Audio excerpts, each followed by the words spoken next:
3 U.S. service members were killed and dozens were wounded in a drone attack near the Syrian border in northeastern Jordan, with President Biden blaming the attack on Iranian-backed groups. It marks the first deadly strike against U.S. forces since the Israel-Hamas conflict in October, causing concern as to what it means for the rest of the Middle East and what happens next.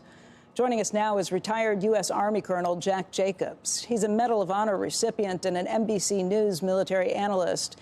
And Colonel Jacobs, what are you thinking at this point? What happens next? Well, you know, these attacks are not new. They've been relatively continuous, if spasmodic, ever since we established bases in the region, Iraq and Syria and Jordan, over a long period of time. This is the first time Americans have been killed. There have been quite a few Americans wounded in the past. We have conducted counterstrikes, also spasmodically from time to time after these attacks. But this is the first time Americans have been killed. And for many observers, that makes all the difference. Nevertheless, we can expect that there will be counterstrikes, but that they will also be relatively limited, even though quite a few people are calling for direct attacks on Iran, who funds, trains, and encourages their militias in various places. It remains to be seen what the United States is going to do, but whatever it does, whether it attacks in a more widespread way or does not, there'll be quite a bit of criticism about what the United States is doing to curb these attacks. Yeah, already you've got Senator Lindsey Graham saying we should attack immediately. He's doing this on Twitter and other places, too. Senator Tom Cotton from Arkansas really raised the stakes. He said anything less than to answer these attacks with a devastating military retaliation will confirm Joe Biden as a coward unworthy of being commander-in-chief. Why do you think the attacks will be more limited, the return strikes? Well, the United States has been reluctant to conduct any attacks, and in doing any of the attacks, the counterstrikes, has been limited and what the administration perceives to be proportional.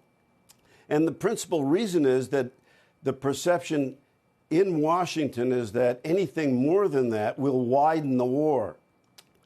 Critics say, and probably properly so, that Iran's allies don't need any excuse to continue or even widen their attacks. Iran is fairly well convinced, and probably properly, that the United States is reluctant to attack Iran directly. Now, Iran is not particularly interested in engaging in a war with the United States, and as a result of that, is probably going to continue to encourage its allies to attack the way they are. But there's going to be a groundswell of criticism that the United States needs to widen its attacks and therefore widen the war. But Joe Biden has got a political problem. On the one hand, if he widens the war, he's open to criticism. And if he doesn't, he's open to criticism. It's going to be extremely difficult for the administration to react properly to these attacks.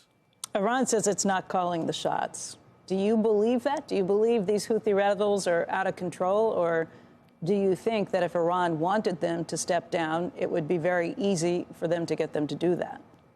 I think the latter. It's not clear whether or not Iran is actually calling the shots, but they're certainly giving intelligence information and other kinds of support, while not necessarily specifying when and where the attacks should occur. Don't forget, you've got Houthi rebels who are harassing shipping and causing shipping to take the long way around the Cape in order to deliver and pick up goods.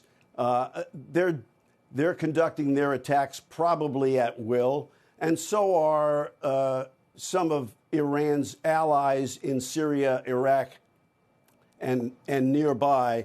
So while Iran is not specifying when and where the attacks should occur, they're certainly behind all this, Becky.